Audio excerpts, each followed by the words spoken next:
Le MMA, c'est un sport de guerrier, de dépassement de soi, de victoire éclatante, mais aussi de tragédie. Derrière les chaos spectaculaires et les ceintures, certains combattants ont vu leur destin basculer bien trop tôt. Accidents, maladies ou conséquences physiques d'une carrière intense, plusieurs figures de l'UFC nous ont quittés de manière brutale, laissant derrière eux des fans choqués, des familles brisées et un vide immense dans le monde du combat. Je vous souhaite la bienvenue sur Fight Stories pour revenir sur les histoires les plus bouleversantes de ces combattants de l'UFC partis trop tôt. Est-ce que vous êtes prêts à être choqués en apprenant quel ancien champion est décédé seul dans le désert? Vous voulez en savoir plus sur le destin tragique de la légende Kimbo Slice? Et est-ce que vous êtes curieux d'en apprendre davantage sur le combattant qui s'est fait tuer sur un parking? Préparez-vous à découvrir les morts tragiques de combattants de l'UFC. Avant les projecteurs de l'UFC ou les grandes arènes du Bellator, Kimbo Slice, de son vrai nom Kevin Ferguson, s'est fait un nom à coups de poing dans la rue. Propulsé par des vidéos virales de street fights brutaux, il devient une sensation sur le web au début des années 2000, un phénomène underground que tout le monde regardait en cachette, bouche bée devant sa puissance brute. Avec son style, sa barbe, son regard de tueur, Kimbo ne ressemblait à personne. Il était une légende avant même de mettre un pied dans une cage professionnelle. Mais ce n'était que le début. Contre toute attente, Kimbo fait le grand saut dans le MMA, là où beaucoup pensaient qu'il allait se casser les dents. Pourtant, il prouve qu'il n'est pas qu'un cogneur de rue. Elite XC l'accueille en star, l'UFC le met au défi lors de The Ultimate Fighter, et Bellator lui offre son dernier chapitre. Chaque apparition de Kimbo a attiré les foules. Il n'était peut-être pas le plus technique, mais il était un spectacle pur, une énigme qui donnait envie de regarder encore et encore. Mais derrière cette force de la nature se cachait un homme au cœur fragile.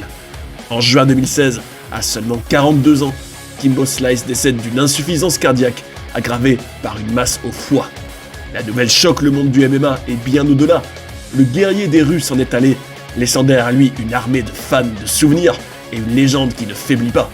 Kimbo Slice, c'était plus qu'un combattant, c'était une trajectoire unique, celle d'un homme venu de rien, qui a imposé son style, sa rage, son charisme, et qui a marqué les esprits à jamais.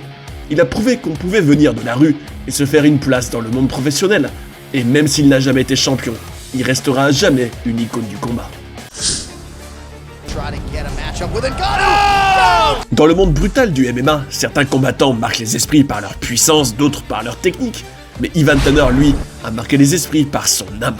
À contre-courant de tous les codes, ce guerrier solitaire n'était pas seulement un combattant. Il était un penseur, un explorateur, un homme en quête de sens.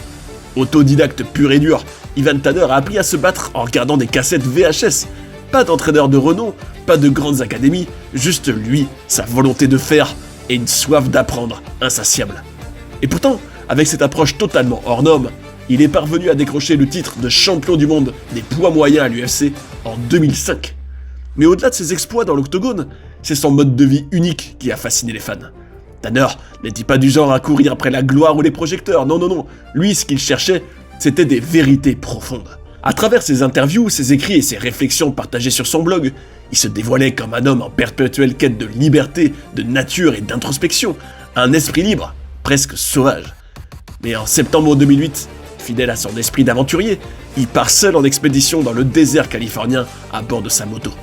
Une escapade censée lui permettre de se reconnecter à l'essentiel, mais qui tournera au drame. Sa moto tombe en panne, le carburant s'épuise, et Ivan Tanner se retrouve seul, sans ressources, au milieu d'un environnement impitoyable.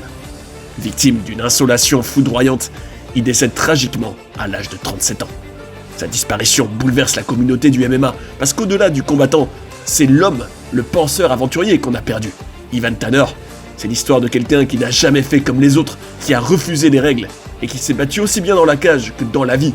Un champion atypique, un philosophe des temps modernes parti trop tôt, mais dont la légende continue d'inspirer tous ceux qui rêvent de tracer leur propre route. Ryan Gimo n'était pas juste un combattant de MMA parmi tant d'autres, il était un personnage charismatique, une force tranquille et surtout un athlète canadien respecté, célèbre pour son KO éclair de 7 secondes à l'UFC 149, un des plus rapides de tous les temps. Ce coup fulgurant qui a électrisé les fans a immédiatement propulsé Gimo au rang de chouchou des fans. Ajoutez à ça une personnalité unique, un humour pince sans rire et une passion sincère pour son sport, et vous obtenez un nom que personne n'oublie. Mais derrière le combattant se cachait aussi un homme intelligent, cultivé, qui avait participé à la saison 8 de l'Ultimate Fighter et qui affichait une solide fiche professionnelle, on va dire. 19 victoires pour seulement 5 défaites. Un palmarès qui parle de lui-même. Et pourtant, malgré tout ce qu'il représentait dans le monde du MMA, sa vie a été interrompue brutalement dans un des actes les plus tragiques que le sport ait connu. En juin 2016 à Edmonton, Jimmo est victime d'une banale altercation sur un parking, une dispute sans importance qui aurait pu s'arrêter là. Mais quelques secondes plus tard, alors que Ryan s'éloigne, l'autre conducteur redémarre, fonce volontairement sur lui, le renverse, puis prend la fuite. Ryan Jimmo ne survivra pas à l'impact, il meurt à l'âge de 34 ans. La communauté MMA, ses proches, ses fans, tous sont sous le choc. Comment un combattant aussi respecté, un homme qui avait affronté des monstres dans la cage, pouvait-il perdre la vie de manière aussi lâche et insensée, simplement parce qu'un inconnu a refusé de laisser l'ego au repos? L'affaire fera grand bruit, l'auteur de cet acte impardonnable sera arrêté, mais la peine choquera tout autant que le crime lui-même. Seulement 8 ans de prison pour avoir ôté la vie à un homme avec préméditation. 8 ans pour avoir brisé une vie, 8 ans pour avoir privé une famille d'un fils, une communauté d'un héros et des fans d'un combattant qu'ils adoraient. I'm a pretty avid breakdancer. You've seen after my fights. Tim Hague, surnommé le Thrashing Machine, n'était pas qu'un simple combattant, il était l'exemple même du guerrier moderne, un homme fort, déterminé, mais aussi profondément humain. Canadien pure souche originaire de l'Alberta, Tim n'était pas seulement un poids lourd redouté dans la cage ou sur le ring, il était aussi un instituteur, partageant sa passion de l'éducation avec la même intensité que ses entraînements. Tim Hague a combattu pour de nombreuses organisations de MMA, dont la plus prestigieuse, l'UFC. Il n'était peut-être pas le plus technique ou le plus flamboyant des combattants, mais ce qu'on pouvait pas lui enlever, c'était sa ténacité à toute épreuve. Il montait dans la cage avec un objectif clair, se battre avec honneur, se relever après chaque coup et tout donner, encore et encore. Ses adversaires, eux, le respectaient pour ça. Il était le Thrashing Machine, la machine à cogner. Et dans chaque promotion où il est passé, il a laissé une trace, celle d'un homme qui n'abandonnait jamais. Mais parfois, la passion peut dépasser les limites du raisonnable. En juin 2017, alors qu'il s'était tourné vers la boxe anglaise, Tim Hague monte sur le ring à Edmonton, au Canada, pour un combat qui malheureusement sera le dernier de sa vie. Au cours de ce match, il encaisse de lourds coups, l'un d'eux particulièrement violent le met KO. Transporté d'urgence à l'hôpital, les médecins découvrent une hémorragie cérébrale. Les heures passent et le verdict tombe. Tim Hague décède quelques jours plus tard, à seulement 34 ans. Sa mort a bouleversé la communauté des sports de combat. Un homme aimé et respecté, un père, un enseignant, s'est éteint de manière tragique. Son décès a relancé les débats sur la sécurité dans les sports de combat, en particulier chez les athlètes ayant déjà encaissé de nombreux KO. Kevin Randleman, c'était une boule d'énergie brute, un athlète explosif, puissant, imprévisible, et un pionnier du MMA à une époque où le sport était encore en plein essor. Ancien champion poids lourd de l'UFC, Randleman a laissé une empreinte indélébile dans l'histoire du MMA. Formé à la lutte universitaire, il a vite imposé son style dans la cage, des prises spectaculaires, des slams dévastateurs, et une agressivité que peu pouvaient égaler. Et s'il y a une image que les fans n'oublieront jamais, c'est bien ce moment mythique où dans un combat face à Fedor Emelianenko, un des plus grands de tous les temps, Kevin Randleman exécute une souplexe monumentale en voyant Fedor s'écraser sur la nuque, dans un fracas d'anthologie. Ce geste reste à ce jour un des plus impressionnants de l'histoire du MMA.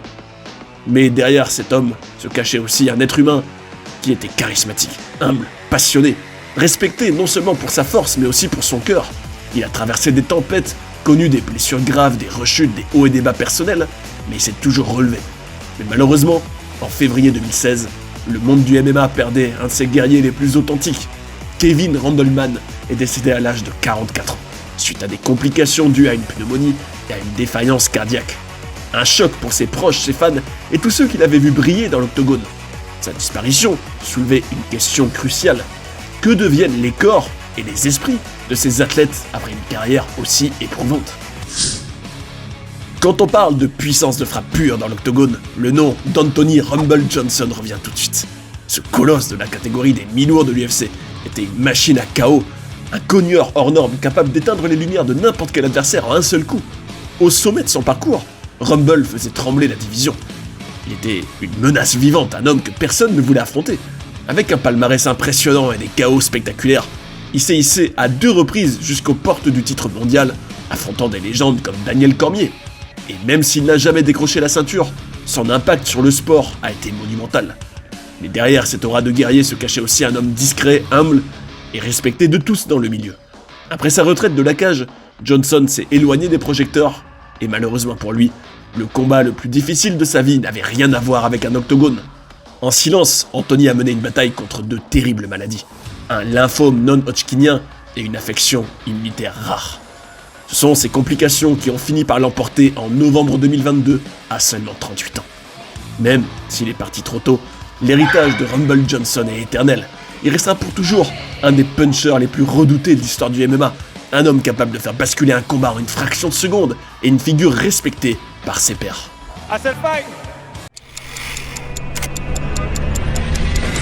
Et c'est ainsi que se termine cette vidéo sur les morts tragiques de combattants de l'UFC. Comme on a pu le voir, le monde du MMA, aussi spectaculaire soit-il, cache parfois des réalités bien plus sombres. Derrière les chaos, les ceintures, les triomphes, il y a des hommes et des femmes, de chair et de sang. Ces combattants ont tout donné dans l'octogone, mais la vie, elle, leur a parfois réservé une fin tragique. Qu'il s'agisse d'accidents, de maladies ou de luttes personnelles invisibles, leurs histoires nous rappellent que même les plus forts peuvent tomber, mais une chose est sûre. Leur mémoire continue de vivre à travers chaque coup porté, chaque passionné qui suit ce sport avec le cœur. Ils ont marqué l'histoire du combat, et rien ni personne ne pourra leur enlever ça. Tout ça me fait vous poser une question en tout cas, à laquelle je vous invite à répondre en commentaire. Selon vous, la santé des combattants de l'UFC est-elle suffisamment prise au sérieux de manière générale ? Venez en débattre, ce sera intéressant de partager notre passion ensemble. Et si vous avez envie de découvrir des scandales et des controverses autour de l'univers du combat et de ses plus grandes stars, cette playlist devrait beaucoup vous intéresser. J'espère que vous avez passé un bon moment et je vous invite à rester sur Fight City Stories pour en voir d'autres. A tout de suite.